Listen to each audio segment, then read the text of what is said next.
ಮಾಡಿದ್ರೆ ಕರ್ನಾಟಕ ಜಲ್ದಿ ಪಾಕಿಸ್ತಾನ ಆಗ್ತೈತೆ. ಪಾಕಿಸ್ತಾನ ಆಗಬೇಕು, ಭಾರತ ಉಳಿಬೇಕು, ಕರ್ನಾಟಕ ಅದು ಉಳಿಬೇಕಂದ್ರೆ ನಮಗೆ ಹಾಕ್ರಿ. ನಿಮ್ಮ ಪಾಕಿಸ್ತಾನ ಆಗಬೇಕಾಗಿದ್ದು ಟಿಪ್ಪು ಸುಲ್ತಾನಿಗೆ ಹಾಕ್ರಿ. ಈಗ ನಾನು ಉಚ್ಚಾಟನೆ ಮಾಡಿಸಿದವ್ರು ಯಾರು? ಅವ್ರದಂತೂ ಚುನಾವಣೆ ಇಲ್ಲ. ಇದು ಭಾರತೀಯ ಜನತಾ ಪಾರ್ಟಿ ಚುನಾವಣೆ ಐತಿ. ಮತ್ತು ವೀರಣ್ಣ ಚರಂತಿಮಠರು ನಮ್ಮ ಅತ್ಯಂತ ಆತ್ಮೀಯರು.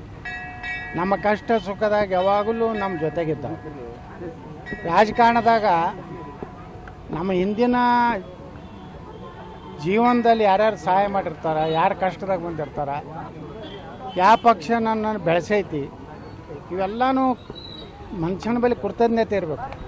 ಯಾವುದೋ ಒಂದು ಕುಟುಂಬದ ಸಲುವಾಗಿ ನಾನು ಪಕ್ಷಕ್ಕೆ ದ್ರೋಹ ಮಾಡೋದು ಅಥವಾ ನನಗೆಲ್ಲ ಉಪಕಾರ ಮಾಡಿದಂಥ ಜನರಿಗೆ ನಾವು ದ್ರೋಹ ಮಾಡಿದ್ರೆ ರಾಜಕಾರಣ ಮಾಡೋದ್ರಾಗ ಅರ್ಥ ಇಲ್ಲ.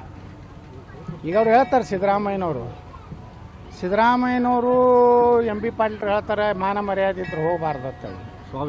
ಸ್ವಾಭಿಮಾನ ಇದ್ರು ಅವರು ಎಂ ಬಿ ಪಾಟೀಲ್ ಸ್ವಾಭಿಮಾನ ಇದ್ರಿ.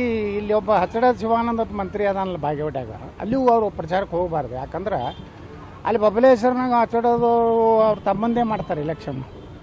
ಹೀಗಾಗಿ ಎಂ ಬಿ ಪಾಟೀಲ್ರು ಸ್ವಾಭಿಮಾನ ಮತ್ತು ಅವ್ರಿಗೆ ಮೋಸ ಮಾಡಿದ್ರೆ ಅವರೂ ಹೋಗಬಾರ್ದು. ಇನ್ನು ಮುಂದಿನ ಚುನಾವಣೆ ಅವ್ರನ್ನ ಸೋಲಿಸ್ಬೇಕು. ಅಲ್ಲಿ ಇಬ್ಬರು ಕಂಪ್ನಿ ಸೋಲಿಸ್ಬೇಕು. ಅವ್ರಿಗೂ ಸ್ವಾಭಿಮಾನ ಇದೆ. ಯಾಕಂದ್ರೆ ಎಂ ಬಿ ಪಾಟೀಲ್ ಸೋಲಿಸ್ಬೇಕಂತೇಳಿ ಅಲ್ಲಿ ಅಣ್ಣ ರಾತ್ರಿ 1 ಗಂಟೆಗೆ ಮುಸುಕುದಾರಿಯಾಗಿ ಹೋಗಿ ಪ್ರಚಾರ ಮಾಡ್ಯಾನ ಎಂ ಬಿ ಪಾಟೀಲ್ ವಿರುದ್ಧ. ಹಾಗಾದರೆ ಸ್ವಾಭಿಮಾನ ಇದ್ದ ಎಂ ಬಿ ಪಾಟೀಲ್ರೆ ನೀವು ಅಲ್ಲಿ ಹೋಗಬೇಡ ಅಂತ ನಾ ಅವರಿಗೆ ಆಗ್ರಹ ಮಾಡ್ತೇನೆ. ನಾಟಕ ಮಾಡ್ತಿದ್ದಾರೆ, ಮರಳಿ ಬಿಜೆಪಿ ಹೋಗ್ಲಿಕ್ಕೆ ಯತ್ನಾಳ್ ರೀತಿ ಎಲ್ಲ ಮಾಡ್ತಾರೆ. ನೋಡ್ರಿ, ನಾನು ಯಾರ್ದು ಕೈ ಕಾಲು ಹಿಡ್ದಲ್ಲ. ನಾ BJP ಪ್ರಚಾರಕ್ಕೆ ಬರ್ತೀನಿ ಅಂತ ಹೇಳಿ ನಾ ಎಲ್ಲೂ ಹೇಳಿಲ್ಲ. ನಮ್ಮ ಹಿಂದೂ ಕಾರ್ಯಕರ್ತರು BJPಯ ಮುಖಂಡರ ಮೇಲೆ ಸ್ವತಃ ವಿಜೇಂದ್ರ ನಾಮಪತ್ರಕ್ಕೆ ಬಂದಾಗ 2028 ನೆಕ್ಸ್ಟ್ CM ಬಸನಗೌಡ ಪಾಟೀಲ್ ಅಂತೇಳಿ ಅವ್ರ ಮುಂದೆ ಬೋರ್ಡ್ ಹಿಡಿದು ನನ್ನ ಹಾಡ ಹಚ್ಚಿ ಜನ ಸಂಕೇತ ಕೊಟ್ಟಾರೆ.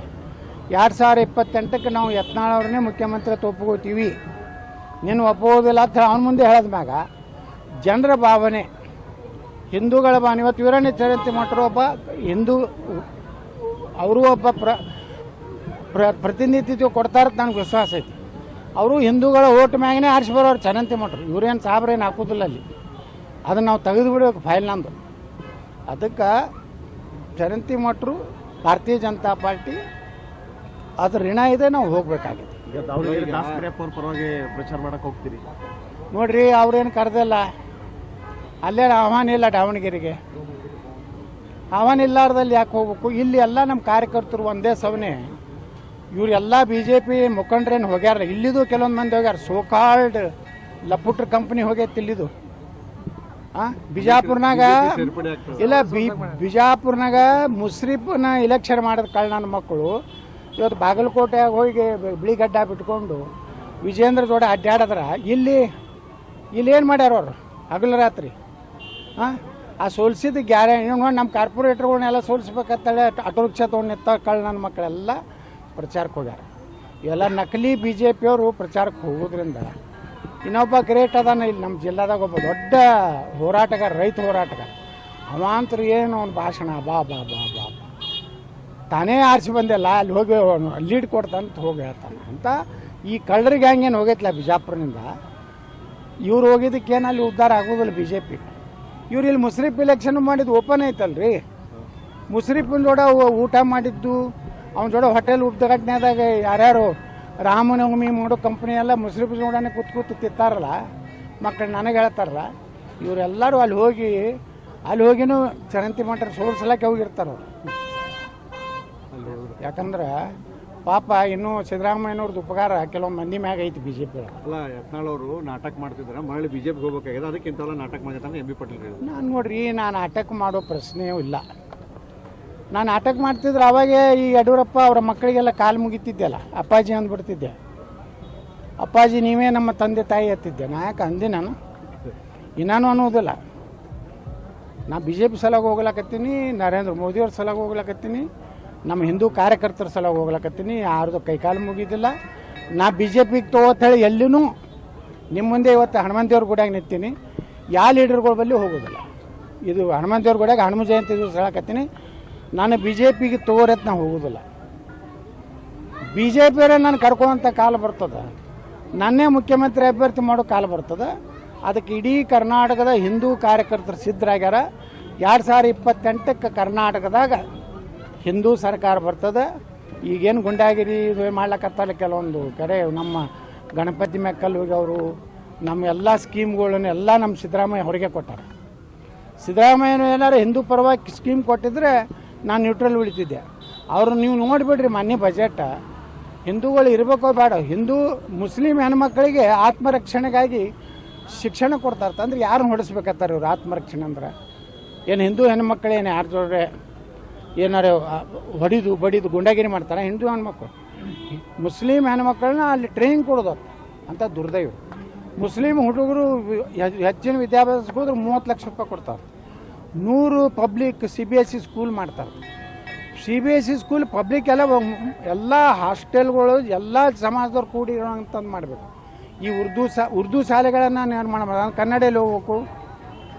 ಅದಕ್ಕೆ ಇಂಥ ಮುಸ್ಲಿಂ ಒಂದು ಬಜೆಟ್ ಕೊಟ್ಟಿದ್ರಿಂದ ಯಾವ ಕಾಲಕ್ಕೂ ಕಾಂಗ್ರೆಸ್ ಮಾಡೋ ಪ್ರಶ್ನೆ ಇಲ್ಲ.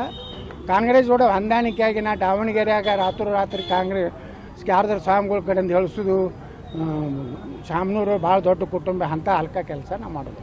ಯತ್ನಾಳ್ ಈಗ ಪ್ರಚಾರಕ್ಕೆ ಹೋಗ್ತಾರೆ ಬಾಗಲಕೋಟೆಗೆ ಅಂದ ತಕ್ಷಣ ಕಾಂಗ್ರೆಸ್ನವ್ರಿಗೆ ಯಾಕೆ ಶುರುವಾಗಿದೆ ಅಂತ ಆತಂಕ ಶುರುವಾಗಿದೆ ಅಥವಾ ಏನು? ಹಿಂದೂಗಳ ಒಗ್ಗಟ್ಟಾಗ್ತಾರೆ. ಹಿಂದೂಗಳ ಬಳಿ ಸ್ವಲ್ಪ ಅಸಮಾಧಾನ ಇದೆ. BJP ಏನು ನಾಯಕರು ಅದಾರಲ್ಲ, ಅಧಿಕಾರ ಇದ್ದಾಗ ಹಿಂದೂಗಳ ರಕ್ಷಣೆ ಮಾಡಿಲ್ಲ. ಅಲ್ಲಿ KG ಹಳ್ಳಿ DG ಹಳ್ಳಿ ಒಳಗೆ ಪೊಲೀಸರ ಮ್ಯಾಗ ಇದು ಆದಾಗ ಅವಾಗ ಎನ್ಕೌಂಟ್ರ್ ಮಾಡಿದ್ರೆ, ಹುಬ್ಳಿ ಪೊಲೀಸ್ ಸ್ಟೇಷನ್ ಮ್ಯಾಗ ಆಕ್ರಮಣ ಮಾಡಿದಾಗ ಹಿಂದೂ ಕಾರ್ಯಕರ್ತರ ರಕ್ಷಣೆ ಮಾಡೋದು BJP ಮಾಡ್ಲಾರ್ದಕ್ಕೆ. ಇನ್ನೂ ಹಿಂದೂ ಪರವಾಗಿ ಮಾತಾಡೋದಿಲ್ಲ. ಒಬ್ಬರೇ BJP ಲೀಡರ್ ನಾವು, ನಾನು ನಮ್ಮ ಸರ್ಕಾರ ಬಂದರೆ ಯೋಗಿ ಆದಿತ್ಯನಾಥರ ಮಾದರಿ ಸರ್ಕಾರ ಕರ್ನಾಟಕ ತರ್ತೀನಿ ಒಬ್ಬರೇ ಅಂದಾನೆ ಕರ್ನಾಟಕದಾಗ. ನಾ ಹೇಳ್ತೀನಿ 2028 ಕೊಡ್ರಿ, ಯೋಗಿ ಮಾದರಿ ಆಡಳಿತ ಕರ್ನಾಟಕದಾಗ ನಾನು ತೊಗೊಂಡ್ಬರ್ತೀನಿ. ಮೊದಲನೇ ಕ್ಯಾಬಿನೆಟ್ನಾಗ 4% ಮುಸ್ಲಿಂ ರಿಸರ್ವೇಷನ್ ತೆಗೆದು ಹೋಗಿತೀನಿ. ದಲಿತರಿಗೆ, ಹಿಂದುಳಿದವರಿಗೆ, ಉಳಿದೆಲ್ಲ ಲಿಂಗಾಯತ ಒಕ್ಕಲಿಗರು ಎಲ್ಲರಿಗೆ ಹಂಚಿ ಬ್ರಾಹ್ಮಣರ ಆದಿಯಾಗಿ ಎಲ್ಲ ಸಮುದಾಯಕ್ಕೂ ರಿಸರ್ವೇಷನ್. ಅಲ್ಪಸಂಖ್ಯಾತರಂದ್ರೇನು? 15% ಇದ್ದವರು ಅಲ್ಪಸಂಖ್ಯಾತರು, 1-2% ಇದ್ದವರು ಅಲ್ಪಸಂಖ್ಯಾತರು. ಇವತ್ತು ಅಲ್ಪಸಂಖ್ಯಾತರು ವ್ಯಾಖ್ಯಾನ ಆಗ್ಬೇಕಲ್ಲ. ಮರಾಠರು ಅಲ್ಪಸಂಖ್ಯಾತರದಾರ, ಬ್ರಾಹ್ಮಣರು ಅಲ್ಪಸಂಖ್ಯಾತರದಾರ, ಕ್ಷತ್ರಿಯ ಸಮಾಜ ಅಲ್ಪಸಂಖ್ಯಾತರದಾರ, ಮುಸಲ್ಮಾನರು ಎಟ್ಟದಾರ 15-14, ಅವ್ರಂಗೆ ಅಲ್ಪಸಂಖ್ಯಾತರು ಆಗ್ತಾರೆ. ಆ ಅಲ್ಪಸಂಖ್ಯಾತರ ಪಟ್ಟಿಯಿಂದೇ ಬಿಡಬೇಕು ಅಂತೇಳಿ ನಾನು ನಿರ್ಣಯ ಮಾಡ್ತೀನಿ. ಈ ಅಲ್ಪಸಂಖ್ಯಾತರ ಪಟ್ಟಿ ಒಳಗಡೆ ಉಳಿದೋರು ಏನೀಗ ಹಿಂದುಳಿದವರೆಲ್ಲ ಕಡಿಮೆ ಇದ್ದಾರೆ ಅಂದ್ರೆ ಅವ್ರು ಸೇರಿಸುವಂಥ ಪ್ರಯತ್ನ ಮಾಡ್ತೀವಿ. 100% ನೋಡಿರಿ. ಇವತ್ತು ಕ್ಷತ್ರಿಯರು ಅದು ರಾಜಪೂತರು ಬರ್ತಾರೆ, ಮರಾಠರು ಬರ್ತಾರೆ, ಇನ್ನಿತರ ಸಮುದಾಯಗಳು ಬರ್ತಾವೆ. ಅಲ್ಲಿ ಬ್ರಾಹ್ಮಣರು ಕರ್ನಾಟಕದಾಗ ಎಟ್ಟದಾರ? 2% ಅದಾರ. ಅವ್ರು ಅಲ್ಪಸಂಖ್ಯಾತರು. ಏನು 15% ಅಲ್ಪಸಂಖ್ಯಾತರು. ಸಿಖ್ರು, ಬೌದ್ಧರು, ಜೈನರು, ಕ್ರಿಶ್ಚಿಯನ್ರು ಅಂತೂ ಇದ್ದೇ ಅದಾರ, ಅವರು ಅಲ್ಪಸಂಖ್ಯಾತರು ಅದಾರ. ಈ ಎಲ್ಲ ಸಮುದಾಯ ಕೊಡ್ತೀನಿ. ಈ ಅಲ್ಪಸಂಖ್ಯಾತ ಪಟ್ಟಿಯಿಂದ ಮೊದಲು ತೆಗೆದು ಹೋಗಿತೀವಿ. 3 ಕಡೆ ಅವರು ಇದು ಲಾಭ ತೊಗೋತಾರ. 2Aದಾಗ ಲಾಭ ತೊಗೋತಾರೆ ಮುಸಲ್ಮಾನರು, 3B ಅದೊಂದು ಬೇರೆ ಮೈನಾರಿಟಿ 3 ಕಡೆ ಹೊಡಿತಾರೆ. 3 ಕಡೆ ತೆಗೆದು ಧರ್ಮಾಧಾರಿತ ಮೀಸಲಾತಿ ಇಲ್ಲ ನಮ್ಮ ದೇಶನಾಗ. ಬಾಬಾ ಸಾಹೇಬ್ ಅಂಬೇಡ್ಕರ್ ಅವ್ರು ಹೇಳಿದ್ದೇನೆಂದ್ರೆ, ಯಾವ ಜಾತಿ ಆರ್ಥಿಕವಾಗಿ ಸಾಮಾಜಿಕವಾಗಿ ಹಿಂದುಳಿದದ ಅವ್ರಿಗೆ ಕೊಡಬೇಕಂತಿದೆ. ಬಾಬಾ ಸಾಹೇಬ್ ಅಂಬೇಡ್ಕರ್ ಸಂವಿಧಾನವನ್ನು ಸಂಪೂರ್ಣವಾಗಿ ಕರ್ನಾಟಕದ ನಾನು ಜಾರಿ ಮಾಡ್ತೀನಿ. ಎರಡೂ ಚುನಾವಣೆ ರಿಸಲ್ಟ್ ಏನಾಗ್ಬೋದು ಸರ್? ಏನು ಗುರುತಿಲ್ಲ ನನಗೆ. ನೋಡ್ರಿ, ನಾವು ಪ್ರಚಾರ ಮಾಡ್ತೀವಿ, ಜನರ ಕೈ ಬಿಟ್ಟಿದ್ದು. ನಾವೇ ಹಂಗೆ ಓವರ್ ಕಾನ್ಫಿಡೆಂಟ್ ಆಗಿ ನಾವು ಹೇಳೋದಿಲ್ಲ. ಜನರಿಗೆ ಹೋಗಿ ಕೈ ಮುಗಿದು ಕೇಳ್ಕೊತೀವಿ, ನೋಡ್ರಪ್ಪ ಹಿಂಗೆ ಮಾಡಿದೆ ಅಂದ್ರೆ ಕರ್ನಾಟಕ ಜಲ್ದಿ ಪಾಕಿಸ್ತಾನ ಆಗ್ತೈತೆ. ಪಾಕಿಸ್ತಾನ ಆಗಬೇಕು, ಭಾರತ ಉಳಿಬೇಕು, ಕರ್ನಾಟಕ ಉಳಿಬೇಕಂದ್ರೆ ನಮಗೆ ಹಾಕ್ರಿ. ನಿಮ್ಮ ಪಾಕಿಸ್ತಾನ ಆಗಬೇಕಾಗಿದ್ದು ಟಿಪ್ಪು ಸುಲ್ತಾನ್ಗೆ ಹಾಕ್ರಿ.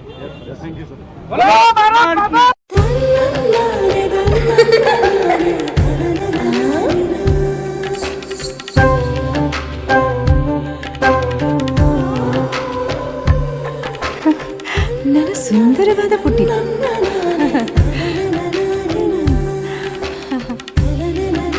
ಬಾಬಾ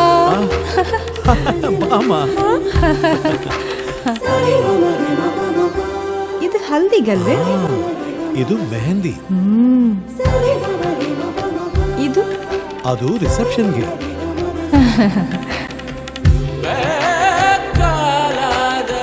ಇದು ಯಾವುದಕ್ಕೆ?